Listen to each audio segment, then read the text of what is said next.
ఇది నేను నాకు చాలా ఇష్టమైన పుస్తకం ఇది. ఆయన ఏంటంటే ద 1 స్టార్ రెవల్యూషన్ అంట, అంటే గడ్డి పరకతో విప్లవం. ఇది నేను చాలా సంవత్సరాల క్రితం ఎమ్మెల్సీగా ఎన్నికైన మా సోదరులు జనసేన జనరల్ సెక్రటరీ నాగబాబు గారు నాకు చాలా సంవత్సరాల క్రితం, కరెక్ట్ చెప్పాలంటే ఇది ఎప్పుడో 99లో కానీ 2000లో కానీ నాకు ఈ పుస్తకం ఇచ్చారు, గడ్డి పరకతో విప్లవం. దీన్ని తెలుగు తర్జుమా చేసిన పుస్తకం, అనువాదం చేసిన పుస్తకం.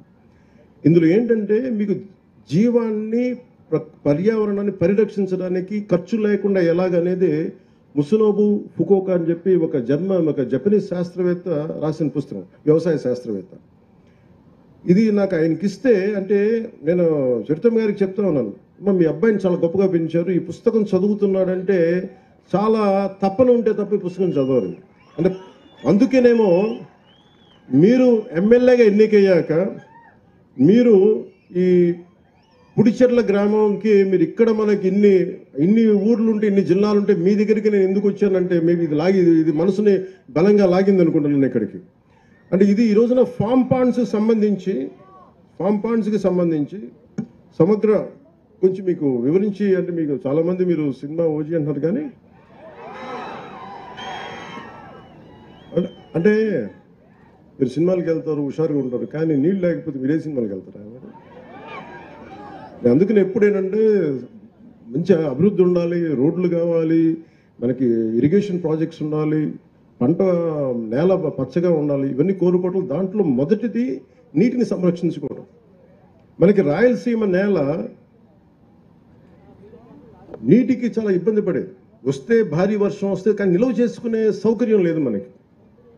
ఈ నిల్వ చేసుకునే సౌకర్యం మీరు ఊహించండి, 1,55,000 నీటి కుంటలు, 1,55,000 నీటి కుంటలు కానీ మనం ఈ రోజున మన టార్గెట్, ఇది ఒకటే టార్గెట్ పెట్టాను నేను, మే నెల లోపు అయిపోవాలని చెప్పి నేను శశిభూషణ్ గారికి కానీ మన కృష్ణతేజ గారికి అని చెప్పాను, మే లోపు అయిపోవాలి, ఎందుకంటే వర్షాలు రాగానే నీటి కుంటలు నిండాలి.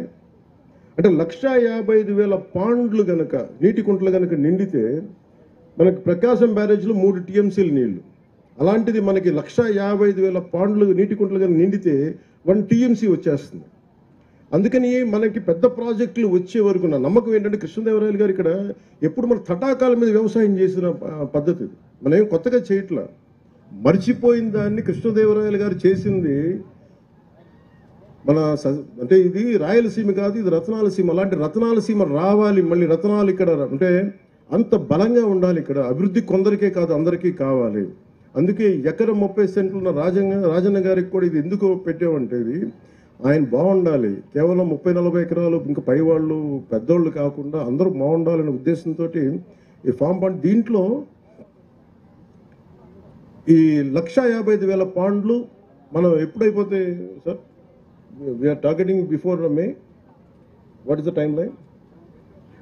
ఎండ్ ఆఫ్ మే, అంటే మే నెలాఖరులో ఇది అయిపోయేలాగా. ఎందుకంటే మనం ఎందుకు ఇంత బలంగా చెప్పగలనంటే, ఒకటే రోజున మనం గ్రామ పంచాయతీలో గ్రామ సభలు నిర్వహించాం. 13,326 పంచాయతీలు గ్రామ సభలు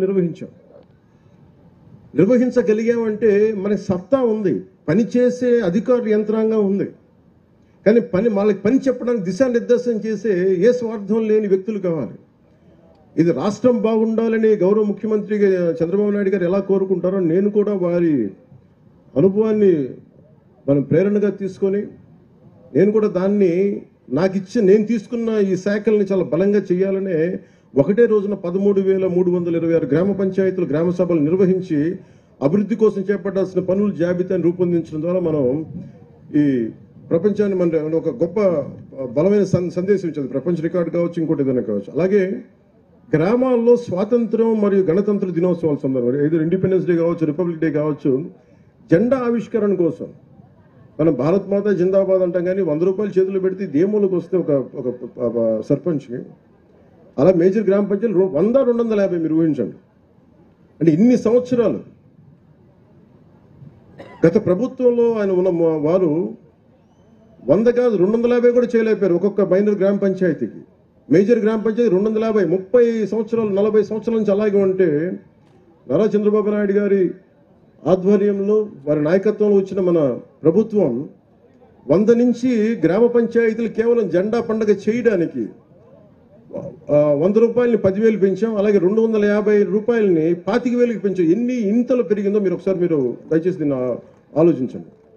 అలాగే పంచాయతీరాజ్ పరిపాలనా వ్యవస్థను మరింత సమర్థవంతంగా మార్చేందుకు DLDO, divisional level development officer కానీ, MPDO, DPO, CEO, ZP, DLPO, URD వంటి క్యాడర్స్ని పునర్నిర్మాణం చేసి ప్రజలకి మరింత సమర్థవంతంగా సేవలు అందించాలనే సంకల్పంతో మంత్రివర్గం పరిపాలనా సంస్కరణను ఆమోదించింది.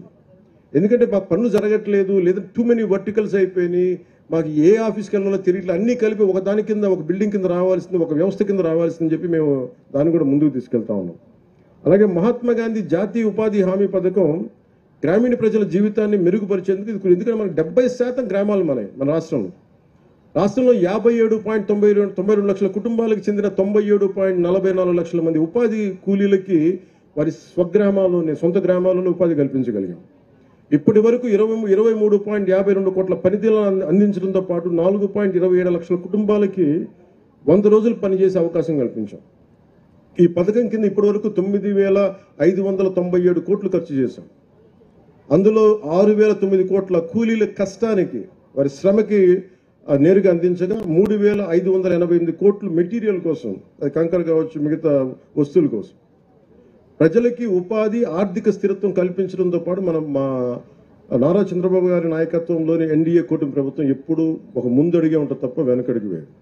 గత ప్రభుత్వ హయాంలో 5 ఏళ్లలో 4,276 కిలోమీటర్ల సీసీ రోడ్లు నిర్మించాం.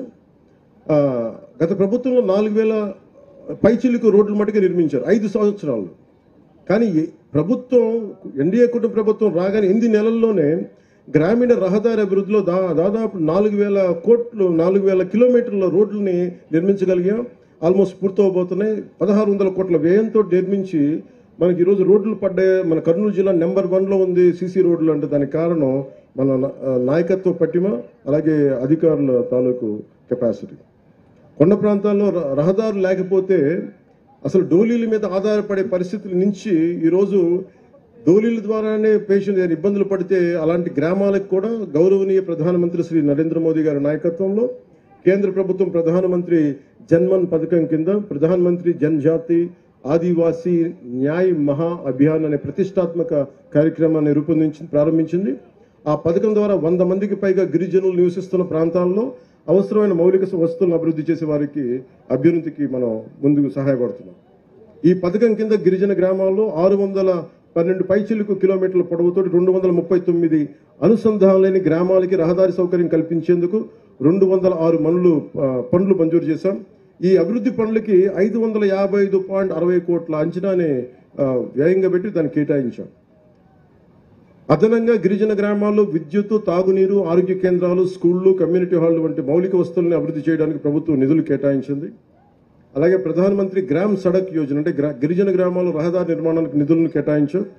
ఆ పథకాల ద్వారా కొండ ప్రాంతాలు 250 మందికి పైగా ఉన్న జనాభా ఉన్న గ్రామాలకి, అలాగే సాదా ప్రాంతాల్లో 500 మందికి పైగా జనాభా ఉన్న ప్రాంతాలకు రోడ్లు నిర్మించేందుకు చర్యలు తీసుకుంటున్నాం. ఇప్పటి వరకు 210 కిలోమీటర్ల రహదారులు పూర్తయ్యాయి.